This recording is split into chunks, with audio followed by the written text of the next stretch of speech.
Mga kapuso, masobra 5 ka ektarya nga kahilamunan na sunog sa Zarraga, Iloilo. Sa banwa sa Anilao, Ceres Bus na sunog.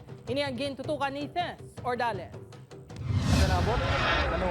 Nagdangat sa ginabulubon tayo 1 milyon ka pesos ang halitan naging tuga sa Ceres Bus matapos uniyang nasunog sa barangay Sambag, Kulo, Anilao, Iloilo. Base sa investigasyon sa Anilao Fire Station, mga alas 9:45 kay nasang aga, samtang padulong ang bus sa Iloilo City halin sa Konsepsyon na matiyagan sa driver nga nagabisyo ang makina sini.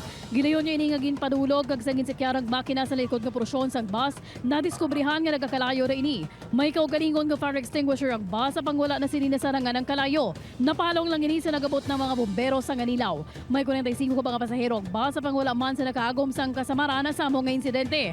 Leakage sa fuel line nga naglabo sa turbo sa bus ang ginatumod sa Anilao Fire Station nga gintunaan sang sunog. Ang heat itself, and then ang iyang fuel line, ang ano niya is muna ng fuel pa, and then kung nakita na to, nag-surround na to ang oxygen. So the three elements of fire.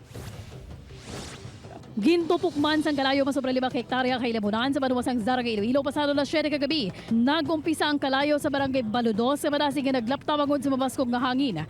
Halos 3 ka oras at isang deklarasang far out ang Zarraga BFP. Ginalantaw nga posible may nagtutod kag wala napatay sila ang kalayo, rason nga naglapta. May nagtutod.